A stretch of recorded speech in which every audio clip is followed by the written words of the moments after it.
వస్తే ఖమ్మం జిల్లాలో సీఎం రేవంత్ రెడ్డి పర్యటించనున్నారు. పాలేరు, ఖమ్మం నియోజకవర్గాల్లోని ముంపు ప్రాంతాల్లో సీఎం పర్యటించనున్నారు. వరదతో ఇబ్బందులు పడుతున్న వారిని సీఎం పరామర్శించనున్నారు. సీఎం రేవంత్ ఖమ్మంలోనే బస చేసే అవకాశం ఉంది. కూసుమంచిలో గల్లంతైన మృతుని కుటుంబాన్ని సీఎం పరామర్శించనున్నారు. మరోవైపు వర్షాలతో జరిగిన నష్టంపై నివేదికలు తయారు చేస్తున్నారు అధికారులు. వరదలతో నిరాశ్రయులైన వారికి నిత్యావసరాలు పంపిణీ చేస్తున్నారు.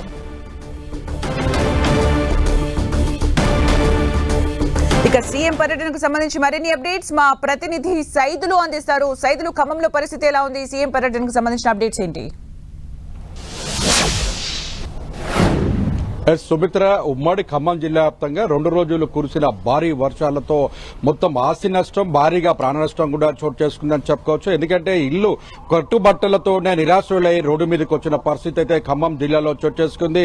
ప్రధానంగా ఆస్తి నష్టంతో పాటు పంట నష్టంతో పాటు మొత్తం పూర్తిగా సర్వస్వం కోల్పోయి నిరాశ్రయులై రోడ్డు మీద నిలబడిన పరిస్థితి అయితే ఖమ్మం జిల్లాలో చోటు చేసుకుంది. దాదాపుగా 2 కూడా గల్లంతైన పరిస్థితి. మరోపక్క కారపల్లి మండలానికి సంబంధించిన తండ్రి కూతుళ్లు కూడా గల్లంతై మృత్యువాత పడిన పరిస్థితి అయితే ఉంది. ఓవరాల్ గా చూసుకుంటే ఉమ్మడి ఖమ్మం జిల్లా వ్యాప్తంగా భారీ నష్టం చేసుకోవడంతో 3 మంత్రులు కూడా డిప్యూటీ సీఎం మల్లు భట్టి విక్రమార్క, మంత్రులుగా ఉన్న తుమ్మల నాగేశ్వరరావు, పొంగులేటి శ్రీనివాసరెడ్డి వారి నియోజకవర్గాలలో పర్యటిస్తూ ముప్పు ప్రాంతాలలో కూడా అందరికీ భరోసా కల్పిస్తూ వారి సహాయక చర్యల్లో కూడా నేరుగా పాల్గొన్న పరిస్థితి అయితే కనిపిస్తుంది. అయితే పూర్తిగా భారీ నష్టం చోటు చేసుకోవడంతో సీఎం రేవంత్ రెడ్డి మరికొద్ది గంటల్లోనే ఖమ్మం రానున్నారు. మరి ఇప్పటికే హైదరాబాద్ నుండి ఖమ్మం బయలుదేరిన రేవంత్ రెడ్డి మొదట పాలేరు నియోజకవర్గంలోని నాయకనగూడెం, కూసుమంచి మండలాల్లో పర్యటిస్తారు. గల్లంతైనటువంటి 2 కుటుంబ సభ్యులకు సంబంధించి వారిని పరామర్శించిన తర్వాత ముప్పు ప్రాంతాలుగా ఉన్న ప్రాంతాల్లో కూడా పూర్తి స్థాయిలో వారందరూ కూడా పరామర్శిస్తారు. పరామర్శించడంతో పాటు మొత్తం పూర్తిగా పాలేరు నియోజకవర్గం అనంతరం ఖమ్మం నియోజకవర్గానికి చూసుకున్నట్లయితే ఖమ్మం నియోజకవర్గంలో కాలవొడ్డు ప్రాంతంలో పూర్తిగా అటు వెంకటేశ్వర కాలనీ కావచ్చు, మిగిలిన ప్రాంతాలు కూడా పూర్తి స్థాయిలో కూడా పర్యటించే ముప్పు ప్రాంతాల ప్రజలతో మాట్లాడనున్నారు. వారితో ఎంత ఆస్తి నష్టం జరిగింది, ఎక్కడెక్కడ ప్రమాదం జరిగిందని చోటు చేసుకున్నారు. ఫోటోస్ సంబంధించినటువంటి ఫోటో ఎగ్జిబిషన్ కూడా అధికారులు ఏర్పాటు చేయనున్నారు. భారీ నష్టానికి సంబంధించి అటు రోడ్లు, విద్యుత్తుకు సంబంధించి కావచ్చు, ఆస్తి నష్టానికి సంబంధించిన దాంట్లో కూడా అధికారులు ఇప్పటికే అంచనాలు వేస్తారు. ఇదే విషయంపై డిప్యూటీ సీఎం మల్లు భట్టి విక్రమార్కతో పాటు మంత్రులు తుమ్మల నాగేశ్వరరావు, పొంగులేటి శ్రీనివాసరెడ్డి 3 కూడా సమీక్ష సమావేశాన్ని కూడా ఏర్పాటు చేశారు. ఏర్పాటు చేయడంతో పాటు ఈ రోజు రాత్రి కూడా ఇక్కడే ఖమ్మంలోనే సీఎం రేవంత్ రెడ్డి బస్ చేసే అవకాశాలు కనిపిస్తున్నాయి. అయితే నిరాశ్రయులైనటువంటి పేదలకు 10 కేజీల బియ్యం, కందిపప్పు, ఉప్పు, పప్పుతో పాటు నిత్యావసర వస్తువులను అందజేయాలని ఇప్పటికే ఆదేశాలు జారీ చేయడంతో వారంతా కూడా 10 కేజీల బియ్యానికి సంబంధించినటువంటి ఏర్పాట్లు కూడా మొత్తం కూడా సిద్దం చేస్తున్నారు. దీనికి సంబంధించినటువంటి ఇప్పటికే మొత్తం ఎక్కడెక్కడ ఆస్తి నష్టానికి సంబంధించిన వివరాలు కూడా కలెక్టర్ పూర్తిగా నివేదికను కూడా తయారు చేస్తున్నారు. అటు ఆర్ఎండ్బి కావచ్చు, ఎన్ఎస్పీకి సంబంధించి కావచ్చు, పూర్తి స్థాయిలో ఇరిగేషన్ కి సంబంధించిన అంశాలు కావచ్చు, అదేవిధంగా అగ్రికల్చర్ కి సంబంధించిన నివేదికలు కూడా పూర్తిగా పొందుపరిచి మొత్తం ఎంత నష్టం జరిగిందో దానికి సంబంధించిన నష్టానికి సంబంధించినటువంటి నిధులను మంజూరు చేయడంతో పాటు పూర్తిగా ఆస్తి నష్టం జరిగిన నిరాశ్రులైనటువంటి పేదలకు ప్రభుత్వం నుంచి ఎటువంటి ఆర్థిక సాయం చేస్తారనే దాని మీద కూడా మొత్తం కూడా ప్రజలు ఎదురు చూస్తున్నారు. దీనికి సంబంధించి కూడా సీఎం రేవంత్ రెడ్డి కూడా ఆర్థిక సాయం ప్రకటించే అవకాశం ఉన్నదనగా మనకు తెలుస్తున్న పరిస్థితి అయితే ఉంది. మొత్తంగా అయితే పూర్తిగా ఆస్తి నష్టానికి సంబంధించిన ఉమ్మడి ఖమ్మం జిల్లాలోనే గతంలో ఎన్నడూ లేని విధంగా ఈసారి ప్రకృతి వైపరీత్యం చోటు చేసుకుంది. ఈ ప్రకృతి వైపరీత్యంతో విలియతాండవం చోటు చేసుకుంది. మనం చూడొచ్చు, గతంలో ఎన్నడూ లేని విధంగా అంటే ఎప్పుడు కూడా 30 ఏళ్ల చరిత్రలో ఏనాడు కూడా లేనటువంటి ప్రకృతి వైపరీత్యం చోటు చేసుకుంది. మున్నేరు కావచ్చు, అటు పాలేరు లెఫ్ట్ కెనాల్కు మొత్తం గండిపడ్డం కావచ్చు, ఏదైనా సరే ఏ వాగు చూసినా ఏ ప్రాంతానికి వెళ్ళినా రోడ్లు, బ్రిడ్జీలు కొట్టుకుపోయి అనుసంధానం లేకుండా మొత్తం పూర్తి స్థాయిలో రాకపోకలు నిలిచిపోయిన పరిస్థితి ఉంది. ఏజెన్సీ ప్రాంతం భద్రాచలంలో ఏజెన్సీ ప్రాంతం కూడా అదే స్థాయిలో కూడా ఎక్కడికి ఎవరికి కూడా సంబంధం లేకుండా పూర్తిగా విద్యుత్ లేకుండా చీకట్లోనే మగ్గుతున్న పరిస్థితి అయితే కనిపిస్తుంది. ఓవరాల్ గా చూసుకుంటే మాత్రం దీనికి సంబంధించిన నివేదికలను మాత్రం అధికారులు తయారు చేస్తున్నారు.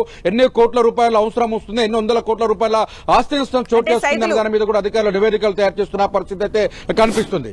అంటే సైదులు, ప్రస్తుతం అంటే గతంలో ఎన్నడూ లేని విధంగా ఖమ్మంలో ఈసారి వరదల ఎఫెక్ట్ కనిపిస్తోంది. అలాగే ముంపు ప్రాంతాలను కూడా గుర్తించినట్టుగా తెలుస్తోంది. అయితే వాళ్లకు నిత్యావసర వసతులు కల్పించే విషయంలో ఎలాంటి చర్యలు చేపడుతున్నారు? పునరావాస కేంద్రాల దగ్గర పరిస్థితి ఎలా ఉంది? అలాగే వాతావరణ శాఖ ఏం చెబుతోంది?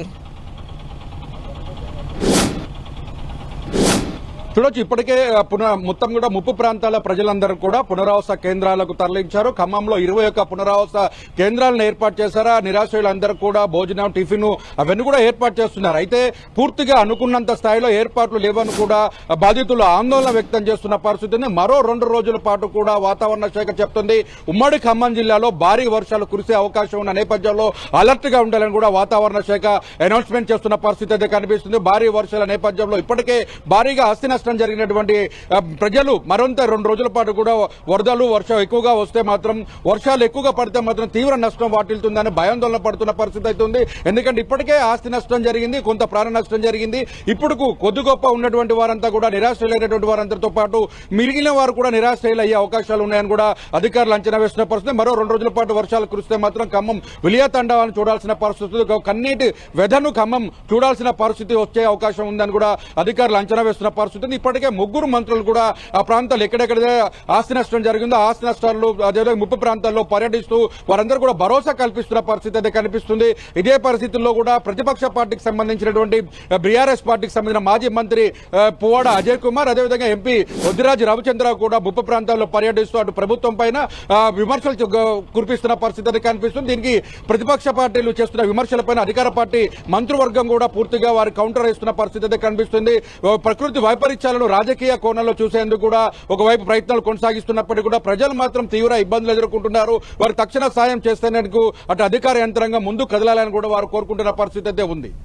Right, thank you Saidulu for the updates. మొత్తానికి ఖమ్మంలో గతంలో లేనంతగా వరద ప్రభావం కనిపిస్తోంది. అయితే ఇక రానున్న 2 రోజులు కూడా భారీ వర్షాలు కురుస్తాయని వాతావరణ శాఖ చెబుతున్న నేపథ్యంలో మంత్రులు అక్కడే ఉండి మినిట్ టు మినిట్ సమీక్ష నిర్వహిస్తున్నారు. సీఎం రేవంత్ రెడ్డి కూడా పర్యటించనున్నారు.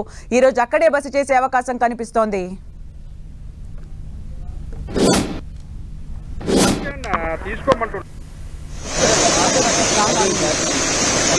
రైట్, ఖమ్మంలో సీఎం రేవంత్ బస చేసే అవకాశం కనిపిస్తోంది. ఈరోజు ఖమ్మంలో పర్యటించనున్నారు. ఇప్పటికే తుమ్మల, పొంగులేటి భట్టి అక్కడే ఉంటూ సమీక్షలు నిర్వహిస్తూ ఉన్నారు. ప్రాణ ఆస్తి నష్టాన్ని సమీక్షలు నిర్వహిస్తూ ఉన్నారు. అలాగే ముంపు ప్రభావిత ప్రాంతాల్లో కూడా పర్యటిస్తూ ఉన్నారు. పునరావాస కేంద్రాల పరిస్థితిని కూడా సమీక్షిస్తూ ఉన్నారు. అలాగే పునరావాస కేంద్రాలకు తరలించే ప్రయత్నాలు కూడా చేస్తూ ఉన్నారు. అలాగే కేంద్ర సహాయం కూడా తీసుకునే అవకాశం కనిపిస్తోంది. నిన్న కూడా మనం చూసాము వరదల్లో చిక్కుకున్న వారికి హెల్ప్ చేసే అవకాశం చేస్తూ ఉన్నారు. అలాగే ఆహార పదార్థాల పంపిణీ కూడా చేస్తున్నారు. సీఎం రేవంత్ రెడ్డి అక్కడే బస చేసే అవకాశం కనిపిస్తోంది ఈరోజు.